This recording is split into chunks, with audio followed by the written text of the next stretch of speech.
I am Ferdinand Marcos, and I am the President of the Republic of the Philippines. I stand today on behalf of 110 million Filipinos. Hi everyone, hello universe, it's me again. Shout out sa inyo mga kababayan. Mayroon akong uploads tungkol dito kanina sa Bycam, no? Hindi ko na nilive kasi busy ako. Alam niyo to si Senator Amy? Napakawalang mudo niya. Talagang style DDS. Sa bagay, kapatid niya kinakalaban niya Alam niyo, kung ako ang kapatid nito, bubuljakin ko ito sa social media, kahit hindi kami mag-usap ng 100 taon. Kung ganyan ba naman yung ugali. Oo, totoo yun. Napaka ano to Parang ano to yung hindi ko alam kung ito matandang paurong o pabalik, pakaliwa o pakanan. Alam niyo bakit? But anyway guys, shout out sa mga Marcos Luis Filipinos and OFW. Sabi dito mga kababayan, di kita pinapahinto sa trabaho mo. Ikaw humihinto sa trabaho namin, Senator Amy. Kay DPWH Secretary Dizon. Talaga? Medyo tumatanda ang paurong ito. Parang pinag-inita niya si Secretary Dizon. Kung ako si Secretary Dizon, sagutin ko ng maayos.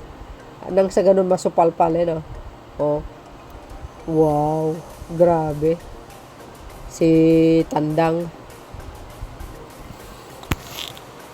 Sabi dito kasi ng balita, tila uminit ang palitan ng salita sa Bicameral Conference Committee hearing matapos manata ni Senator Amy Marcos si Department of Public Works and Highway, DPWH Secretary Vince Dizon kaugnay ng hiling ng ahensya na maibalik ang mga pundong unang tinapyasan dahil sa umano'y, sabi dito, overpriced na construction materials sa ilang proyekto. Ba? Yan lang, tapos nag-init ang ulo mo, gurang. What the heck? Gusto ko lang po siguro i-correct yung mga iba't ibang mga balita na naririnig natin. Unang-una, hindi po totoo na ibinabalik na po ng DPWH yung dating presyo. Hindi po totoo yun. Nakita ko po yun sa social media kahapon pagkatapos namin ilabas ang statement, narinig ko din po ngayon. Hindi po totoo yun. Ang presyo po na ibinaba na natin ay hindi ibabalik sa lumang mas mataas na presyo. At sa tingin ko po, dahil sa reforma ng Pangulo, hindi na ito imababalik in the future. Dahil sino pa pong presidente o DPWH secretary ang pwedeng magbalik nito na ngayon na naibaba na natin sa tamang presyo. Yun po ang unang-una. Ikalawa po, wala pong ibang project na ipinapabalik ang DPWH. Wala po. Whether flood control project or kahit anong project, wala pong laman yung ating kasulatan kay Senator Win Gatchalian at sa House Contingent na nagsasabi na pinapabalik po natin ang iba't ibang mga proyekto. Wala po tayong pinapabalik na kahit anong bagong proyektong tinanggal na. Whether yan ay flood control, tulay, kalye, multipurpose building. Wala po tayong pinapabalik. Ang hinihingi lang po natin is yung pong binawas na 45 billion approximately. Next slide, please. Sorry. Kapag yung slide. Ibalik po ulit para po ma-implement po ito ng tama. Kasi while it is true that the President told me and instructed me to bring down the prices of materials in order to eliminate overpricing, he also is very conscious of our desperate need to ramp up our infrastructure spending and our infrastructure implementation. We all know that in the past quarter, the economy only grew by 4%. And this is largely because of the cut in public expenditure, especially in infrastructure. And the President does not want that to happen. Our fear is, and I will show later some examples, that the cut made using our adjustment factors, as Senwin correctly pointed out, across the board, across roughly 10,000 projects in the General Appropriations Bill, may result inevitably in projects that will end up being unimplementable because of the way that they were applied to the various projects. And I will show that in a few slides. So ito lang po ang aming hinihiling. Hindi ho namin, ulitin ko, hindi ho namin ibabalik ang presyo ulit at itataas.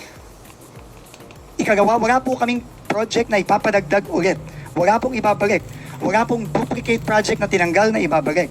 Wala pong flood control project na ibabalik. Klaro po yan. And if I just may go to our statement and how DPWH, according to the engineers I have with me, there are, I think, 4 of them here. Many of them have been in DPWH for decades already. Ang proseso po is kapag binago ang cost ng materyales, kailangan pong gawin ng DPWH iisa-isahin ang lahat ng proyekto. Dahil ang bawat proyekto po, iba-iba yan. Merong mas maraming simento ang gagamitin, merong mas maraming bakal ang gagamitin, may mas maraming graba ang gagamitin. Depende po yan dun sa program of work.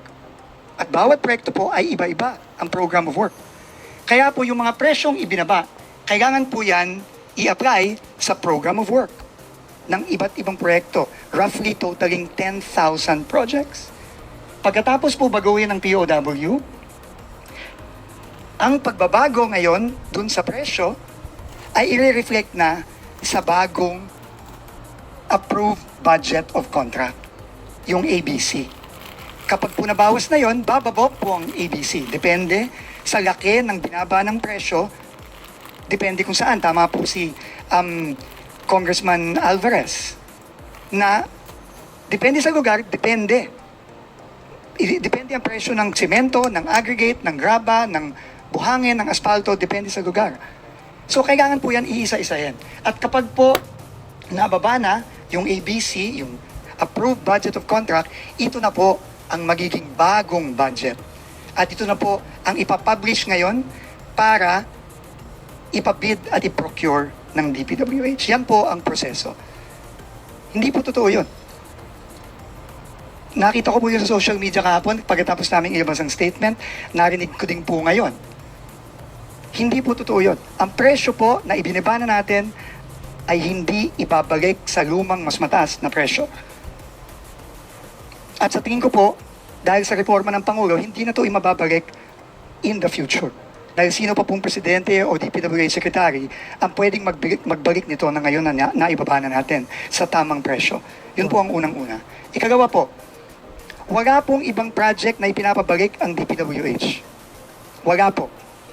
Whether flood control project or kahit anong project, wala po tayong laman, wala pong laman yung ating kasulatan kay Senator Win Gatchalian at sa House contingent na nagsasabi na pinapabalik po natin ang iba't ibang mga proyekto. Wala po tayong pinapabalik na kahit anong bagong proyektong tinanggal na.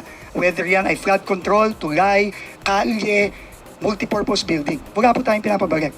Ang hinihingi lang po natin is yung pong binawas na 45 billion approximately. Next slide, please. Sorry. Wala pa ba yung slide? Ibalik po ulit para po ma-implement po ito ng tama. Kasi while it is true that the President told me and instructed me to bring down the prices of materials in order to eliminate overpricing, he also is very conscious of our desperate need to ramp up our infrastructure spending and our infrastructure implementation. We all know that in the past quarter, the economy only grew by 4%. And this is largely because of the cut in public expenditure, especially in infrastructure. And the President does not want that to happen. Our fear is, and I will show later some examples, that the cut made using our adjustment factors, as Sen Win correctly pointed out, across the board, across roughly 10,000 projects, in the General Appropriations Bill may result inevitably in projects that will end up being unimplementable because of the way that they were applied to the various projects. And I will show that in a few slides. So ito lang po ang aming hinihiling. Hindi ho namin, ulitin ko, hindi ho namin ibabalik ang presyo ulit at itataas. Ikalawa, wala po kaming project na ipapadagdag ulit. Wala pong ibabalik. Wala pong duplicate project na tinanggal na ibabalik. Wala pong flood control project na ibabalik. Klaro po yan. And if I just may go to our statement and how DPWH, according to the engineers I have with me, there are, I think, 4 of them here. Many of them have been in DPWH for decades already. Ang proseso po is kapag binago ang cost ng materyales, kailangan pong gawin ng DPWH iisa-isahin ang lahat ng proyekto. Dahil ang bawat proyekto po, iba-iba yan. Merong mas maraming simento ang gagamitin, merong mas maraming bakal ang gagamitin, may mas maraming graba ang gagamitin. Depende po yan dun sa program of work. At bawat proyekto po ay iba-iba ang program of work. Kaya po yung mga presyong ibinaba, kailangan po yan i-apply sa program of work ng iba't ibang proyekto, roughly totaling 10,000 projects. Pagkatapos po baguhin ng POW, ang pagbabago ngayon dun sa presyo ay i-reflect na sa bagong approved budget of contract, yung ABC. Kapag po nabawas na yon, bababa po ang ABC. Depende sa laki ng binaba ng presyo, depende kung saan. Tama po si Congressman Alvarez na depende sa lugar, depende. Depende ang presyo ng semento, ng aggregate, ng graba, ng buhangin, ng asfalto, depende sa lugar. So kailangan po yan iisa-isahin. At kapag po nababa na yung ABC, yung approved budget of contract, ito na po ang magiging bagong budget. At ito na po ang ipapublish ngayon para ipabid at iprocure ng DPWH. Yan po ang proseso. O, narinig nyo yung sinabi ni Secretary Dizon. Nililinaw niya, mga kababayan, ang mga nagpapakalat ng fake news laban sa DPWH. Ang gusto lang ng DPWH, ibalik yung binawasan. Oh, malinaw na malinaw. Tingnan nyo kung gaano kasalot itong mga dilis na ito sa social media, mga kababayan. Oh, kaya isa rin itong tandang na ito. Naku, kung makapagsalita, akala mo kung sino. 'Di ba? Oh, ayan, mabuti kamo mga kababayan, nilinawan ni Secretary Dizon yung mga kumakalat ng fake news na lumalabas sa social media. Na binabalik ang binabalik ang presyo. Pero tingnan nyo naman kung gaano sila katuksik, siniraan ng gobyerno. Oh, tapos sinakyan naman ito ni Tandang. Ayan, tuloy. Akala mo kung sino. Biro mo yun, kung makapagsalita, akala mo perfecto. O, himbis tulungan ng administrasyon. Wala eh. Parang, ayan ang mahirap pag may salot talaga.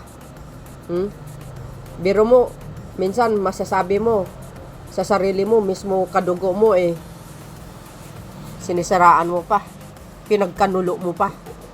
O, di ba? Mabuti nilinaw ni Secretary Dizon yung mga kumakalat ng fake news. O, di ba?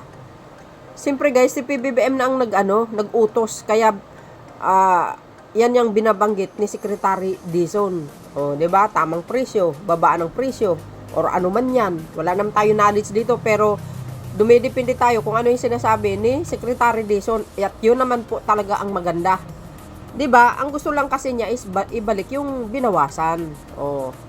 Dahil yun naman talaga is kumbaga fix na yun eh.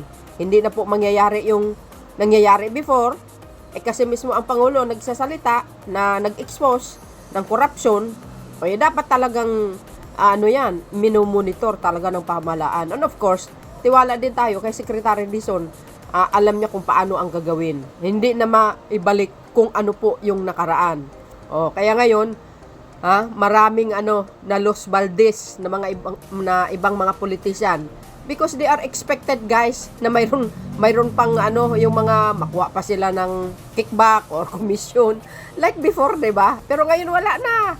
Sa totoo lang, sabi nga ni Senator Soto, ang 2026 budget, mga kababayan, ang pinaka maganda at pinaka clean na GAA sa kasaysayan. So ibig sabihin, dekada na pala na nangyayari yung nakawan sa Kabanang Bayan, dito, galing dito sa gaan na ito. So ngayon lang na-discover under the Marcos administration mismo, ang Pangulo pa ng Pilipinas ang nakadiskubre na tinuturing po natin na whistleblower ba tawag dyan? Na siya mismo galing sa kanya. At maganda naman yun. Ang ganda ng epekto nun. Bakit? Kasi learn and lesson in the past na hindi na pwedeng gagawin kung ano yung ginagawa ng mga salot na yan before na magkamal sa Kabanang Bayan. Ngayon, nga yung ibang politician, na ini-expect na yung budget nila sa lugar nila, na magkakaroon sila ng commission. I'm not saying all. No, some are doing that, guys. Pero sa ngayon, yan, wala na. Di ba? Alam po natin, magaling ito si Secretary Dizon, nakamonitor lahat yan. At lahat ng mga galaw niya, lahat ng mga kalakaran sa DPWH, siyempre nire-report sa Pangulo, for sure yan. Hindi ko alam ang exactly, pero sa tingin ko lang, siyempre lahat nagre-report sa Pangulo na ganito, maganda ang, di ba? Maganda ang mga projects, maganda ang paggastos ng mga budget, di ba? Nire-report po sa Pangulo yan correct me if I'm wrong, mga kababayan. Ayun naman po talaga dapat ang maganda kasi ang Pangulo din naman nagche-check po yan nag-i-inspect talaga yan. Kaya tama nga yung pananaw ko noon pa talaga na dapat ang isang pinuno ng bansa nag-i-inspect. Tama nga, hindi ako nagkamali. Sa katauhan ni Pangulong Marcos Jr. yun. In the past, nako, wala. Nandoon lang sila sa Malacanang, nakaupo. Ang iba nagpapalaki ng tiyan, ang iba nagpakuyakoy siguro. 'Di ba? Wala hindi naman sila bumababa para titingnan yung area. Tulad ng ginagawa ni Pangulong Marcos Jr. Tingnan nyo, hanggang Bacolod naglilinis. Ginaguide niya lahat ng mga taga Bacolod para linisin ang creek, ang mga kanal, para tanggalin lahat ng basura para maganda ang daloy ng tubig pagdating ng baha. 'Di ba? 'Yun ang isang leader. 'Yun ang totoong leader na sinasabi ko. Bumababa, hindi nagkukuyakoy sa Malacanang. Mayroon lang yan ay si Pangulong Marcos Jr. So, ayan sa ating mga kababayan, ay mag-ingat po kayo sa mga pinapanood nyo sa social media. Maniniwala lang po tayo kung mismo ang mga sekretary ng pamahalaan ang magsasalita. Tulad yan, in-explain ni Secretary Dizon, mali-mali yung mga pinapakalat ng mga salot na ito sa social media para nang sa ganun masisira talaga ang Marcos administration. Well, it's a way of disturb. Alam nyo ako, ganun lagi. Pag once na sinisiraan mo, lalo na sa pagkataon ni Pangulong Marcos Jr., yan, way ng mga disturb yan. Para lang, ipagpatuloy nila makuha ang simpatya ng Pilipino na para paniwalaan sila sa mga maling mga pahayag nila sa social media, at makuha ang simpatya ng mamayang Pilipino para magalit kay Pangulong Marcos Jr. Naku, mga kababayan, style nitong mga to, bulok. Kaya nasa hot seat sila ngayon sa mga kabalbalan nila, sa mga kalukuhan nila. Buti nga sa kanila yan kasi karma nila yun. Di ba?